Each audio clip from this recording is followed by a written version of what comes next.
sampai dengan 1998. Sebelumnya saya akan memperkenalkan diri dulu. Perkenalkan nama saya Khadijah. Saya Lematiati.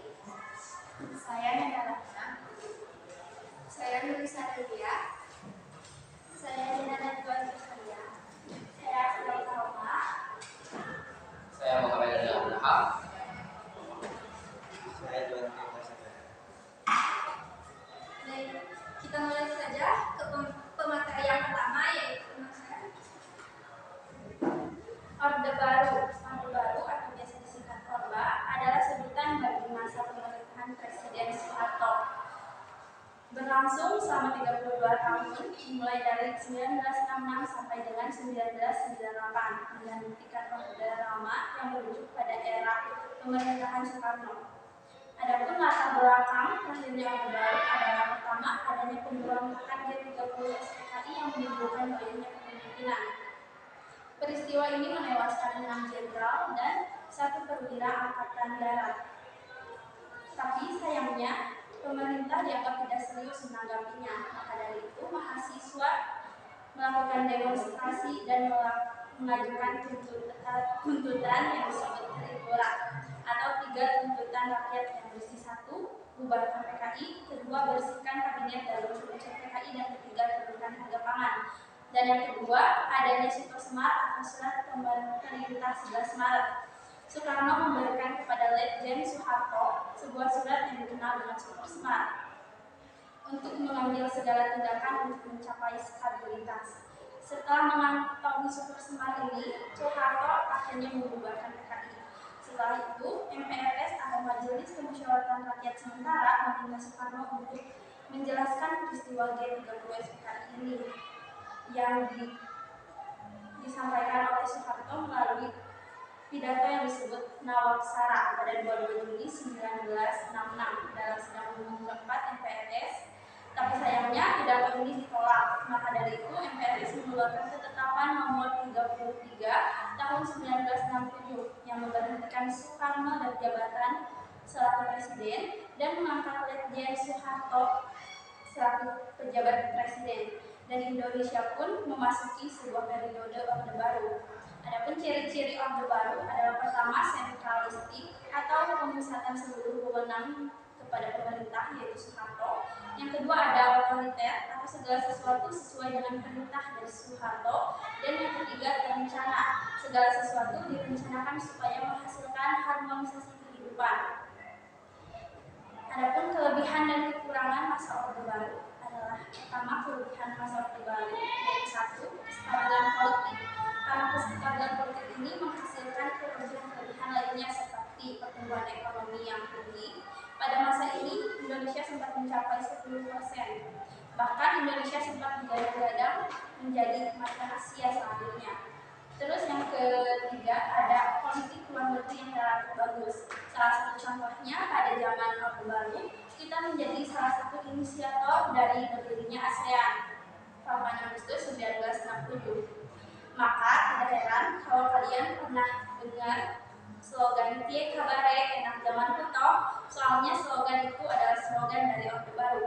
Tapi di balik semua kelebihan itu pasti terdapat kekurangan-kekurangan. Di antaranya, pertama, terdapat banyaknya pelanggaran HAM.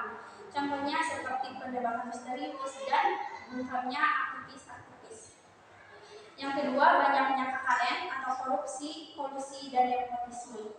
Bahkan organisasi internasional Transparansi Internasional menyatakan bahwa Presiden Soeharto merupakan pemimpin paling korup dalam sejarah modern. Dan yang ketiga, adanya ketidaksetaraan pembangunan. Pada masa itu muncul istilah Jawa sentris karena semua berpusat di Pulau Jawa yang membuat daerah-daerah lain ingin memisahkan diri, seperti Gerakan Aceh Merdeka dan organisasi Papua Merdeka. Selanjutnya saya akan melanjutkan materi tentang Tripura. Tripura adalah sebuah singkatan yang Tri tuntutan rakyat. Tripura yaitu 3 tuntutan yang diberikan oleh para mahasiswa. Yang pertama ada pembubaran Partai Komunis Indonesia yang sering disebut PKI. Yang kedua, ada pembersihan kabinet Bipora dan unsur-unsur yang terlibat G30S.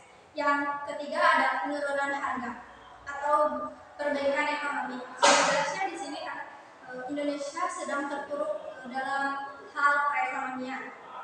Selanjutnya ada Super Semar. Super Semar adalah surat perintah 11 Maret 1966. Apa sih tujuan dari Super Semar? Tujuannya untuk mengambil segala tindakan yang dianggap perlu dalam mengatasi situasi keamanan, kestabilan pemerintahan, dan jalannya proses revolusi. Dan selanjutnya ada dualisme kepemimpinan nasional Soekarno dan Soeharto. Yang saya tahu, dualisme kepemimpinan adalah adanya dua pemimpin yang memiliki kewenangan yang sama. Contohnya Soekarno dan Soeharto. Pada tahun 1966 sampai dengan 1967. Di antara Orde Lama dan Orde Baru, Indonesia mengalami dualisme kepemimpinan. Karena pada saat itu Soeharto mengambil alih pemerintahan, sedangkan beliau masih menjabat sebagai Presiden Indonesia. Pada tahun 1966, kondisi politik mulai bergejolak. Soekarno diprotes karena perekonomian di Indonesia semakin memburuk. Pada tanggal 11 Maret 1966, mahasiswa demonstrasi ini didukung sangat banyak oleh kalangan yang tinggi. Soeharto meminta agar Soekarno memberikan surat untuk mengatasi permasalahan ini.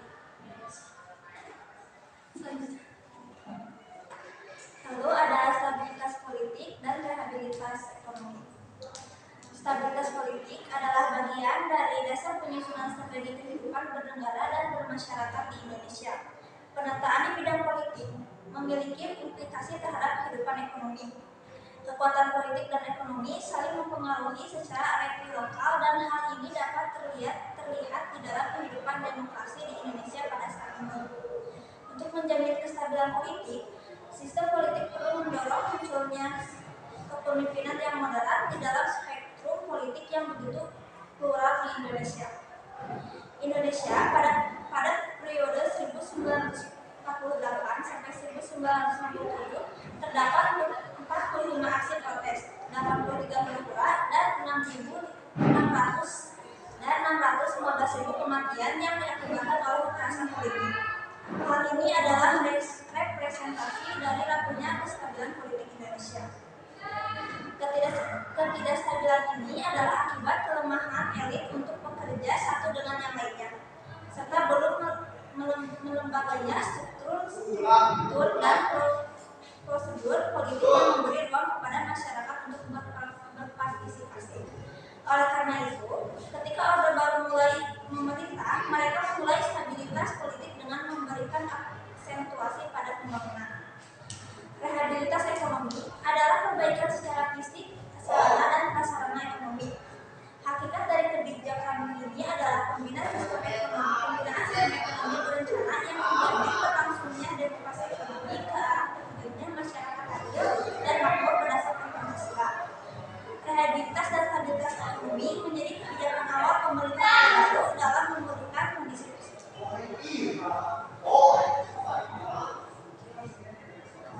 Selanjutnya yaitu mengenai stabilitas politik dan keamanan sebagai dasar pembangunan masa Orde Baru tahun 1966 sampai 1998. Sebelum kita lebih lanjut terjun ke dalam pokok materi tersebut, kalian harus mengetahui dulu apa itu Orde Baru.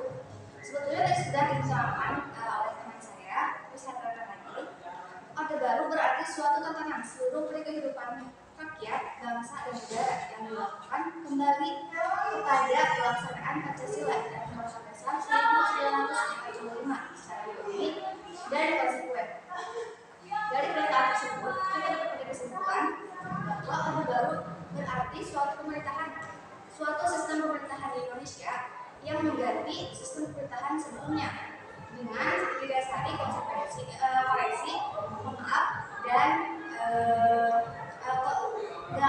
dan didasari oleh koreksi dari beberapa penyimpangan.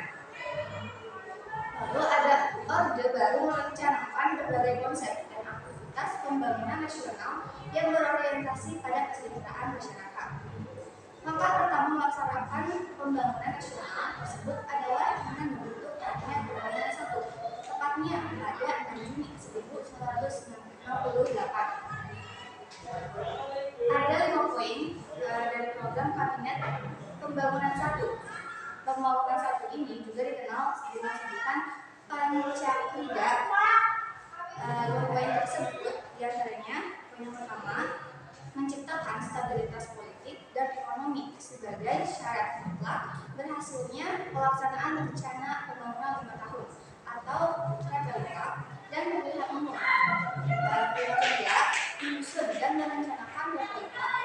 Selanjutnya, melaksanakan pemilu selambat-lambatnya pada Juli 1971. Terus ada mengembalikan ketertiban dan keamanan masyarakat dengan memikis habis sisa-sisa G30 SPKI dan setiap bentuk perongrokan, penyelewengan, serta pengkhianatan terhadap Pancasila dan Undang-Undang Dasar 1945.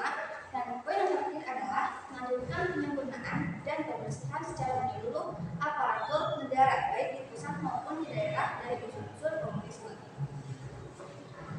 Kita beralih ke stabilitas politik. Stabilitas politik adalah bagian dari dasar penyusunan strategi kehidupan bernegara dan bermasyarakat di Indonesia. Penataan di bidang politik memiliki implikasi terhadap kehidupan ekonomi. Kekuatan politik dan ekonomi saling mempengaruhi secara resiprokal, dan hal ini dapat terlihat dalam kehidupan demokrasi di Indonesia pada saat ini. Runtuhnya masa Orde Baru yang dinaungi atau dipimpin oleh Presiden Soekarno itu membuat seluruh masyarakat Indonesia berharap lebih atau menaruh harapan lebih untuk untuk pemerintahan Orde Baru yang dipimpin oleh Soeharto kali ini. Mereka berharap bahwa di masa Orde Baru ini tidak terjadi penyimpangan yang terjadi di masa Orde Baru, Orde Lama. Maaf. Lalu apa sih targetnya supaya penyimpangan itu tidak terjadi? Target pemerintah Orde Baru, target yang pertama, melaksanakan pemilu secara teratur dan menata lembaga-lembaga negara. Yang kedua, meningkatkan stabilitas nasional untuk mempercepat proses pembangunan. Yang ketiga, melakukan pembaruan dalam kehidupan masyarakat berbangsa dan bernegara. Yang terakhir, menetapkan demokrasi Pancasila untuk pelaksanaan Pancasila dan Undang-Undang Dasar 1945. Lalu ada trilogi pembangunan, suatu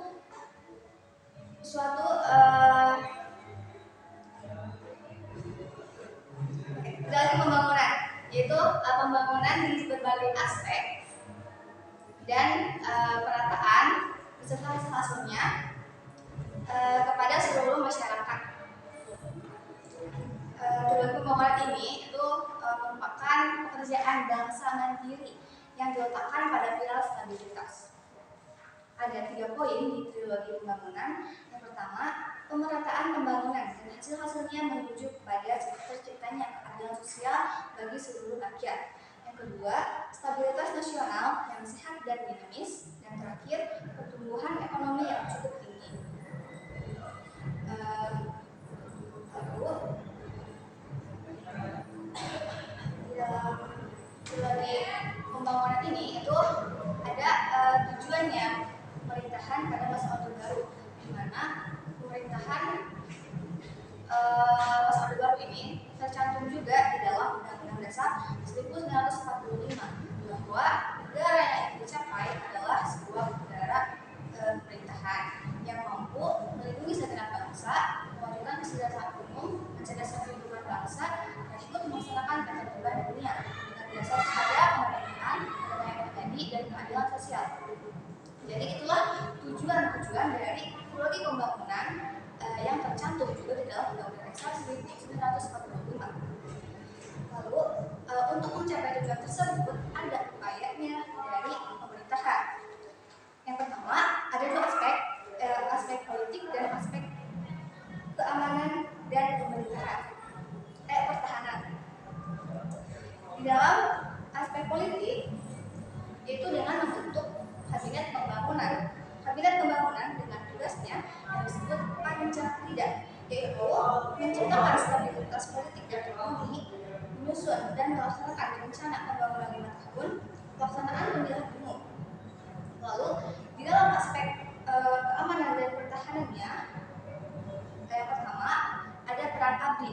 Untuk menciptakan stabilitas di Indonesia, pemerintah memberikan peran ganda kepada Angkatan Bersenjata Republik Indonesia atau yang sering dikenal dengan sebutan ABRI sebagai benteng pertahanan dan keamanan, sekaligus sebagai kendali sosial di masyarakat.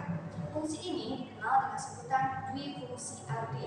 Dalam pertahanan, ABRI memiliki jatah kursi dalam pengangkatan di MPR atau DPR dan DPRD. Lalu yang kedua ada normalisasi hubungan dengan beberapa negara. Politik konfrontatif yang dijalankan di Indonesia semasa demokrasi terpimpin telah mengakibatkan hubungan buruk dengan negara-negara tetangga, terutama di Asia Tenggara. Melalui Menteri Luar Negeri Adem Malik, pemerintah melakukan pembicaraan untuk menjalin hubungan diplomatik kembali dengan Malaysia dan Singapura.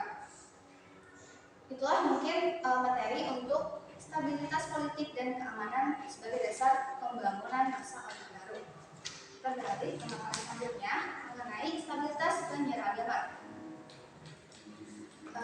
Depolitisi, parpol, dan ormas juga dilakukan melalui ideologi Pancasila, karena Pancasila sudah menjadi konsensus nasional, keseragaman dalam Pancasila dan disosialisasikan.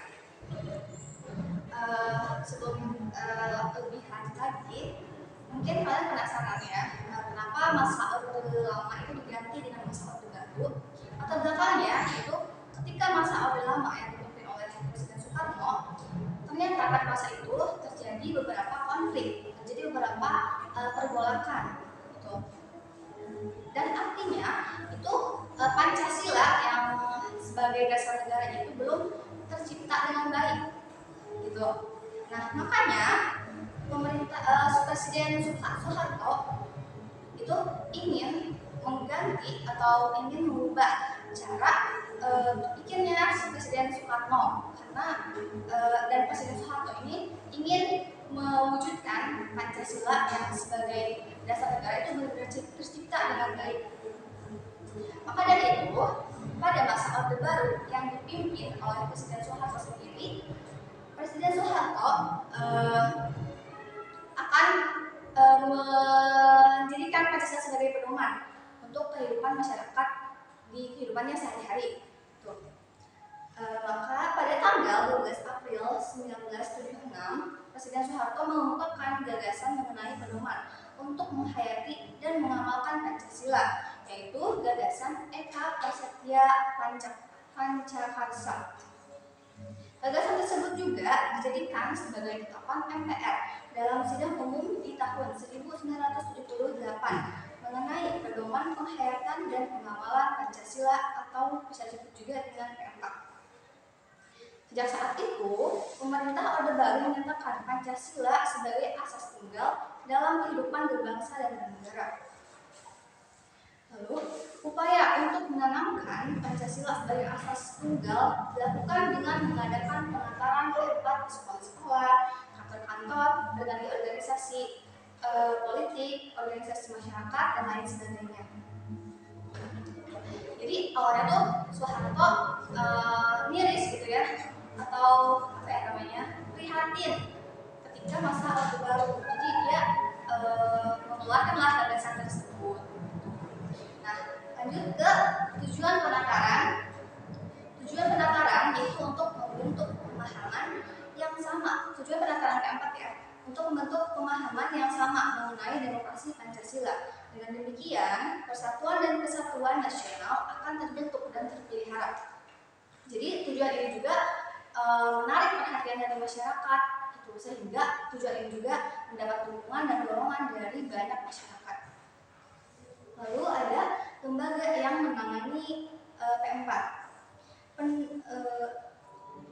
Setelah disahkannya TAP MPR mengenai P4, pemerintah membentuk Komisi Penasihat Presiden mengenai P4 yang dipimpin oleh Dr. Ruslan Abdul Ghani.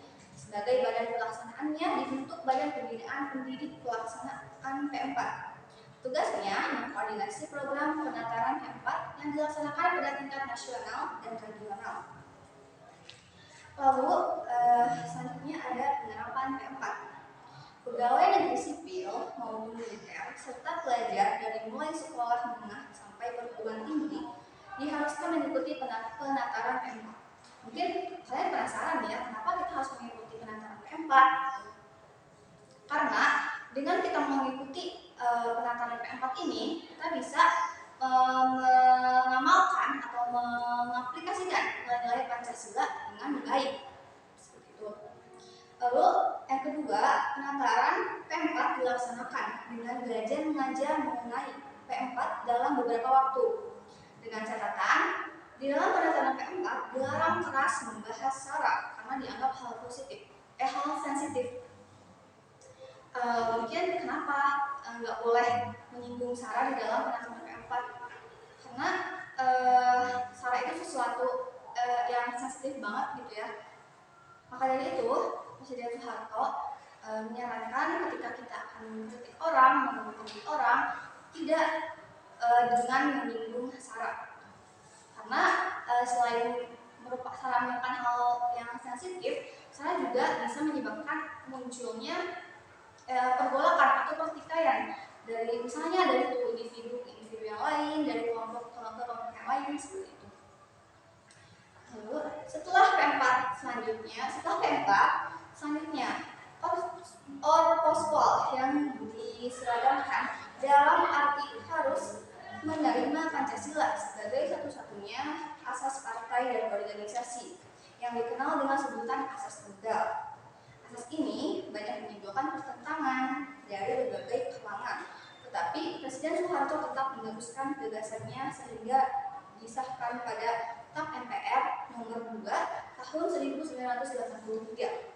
Selain itu, pada Undang-Undang nomor 3 tahun 1985 yang menetapkan bahwa partai politik dan lokal harus menerima Pancasila sebagai asas tunggal mereka. Tadi ada menyebutkan asas ini banyak menimbulkan pertentangan.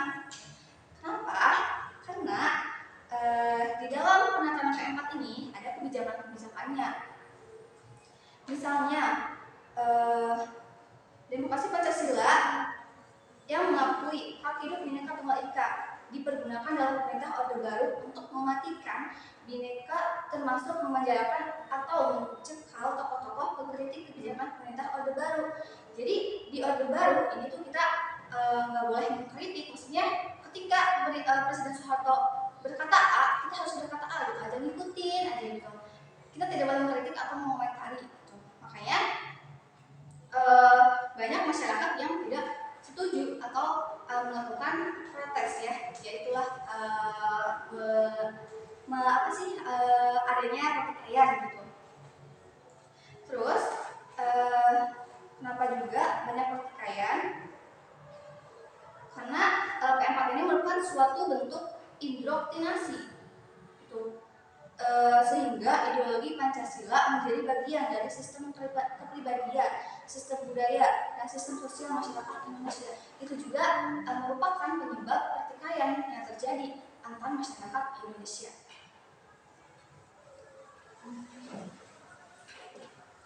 Di sini saya akan melanjutkan materi dari teman saya. Tadi teman saya sempat bilang katanya ada duit fungsi ABRI. Apa sih duit fungsi ABRI itu?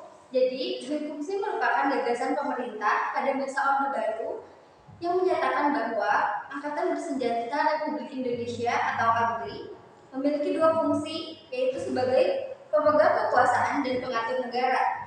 Kebijakan ini dilegalkan oleh Soeharto pada tahun 1982 melalui Undang-Undang Nomor 20 tahun 1982. Penerapannya sangat berpengaruh terhadap kondisi sosial dan politik Indonesia pada masa itu. Namun pada penerapannya, Dwi Fungsi ABRI mengalami penyimpangan oleh Soeharto dan beberapa oknum militer. Keterlibatan militer dalam kehidupan sosial politik yang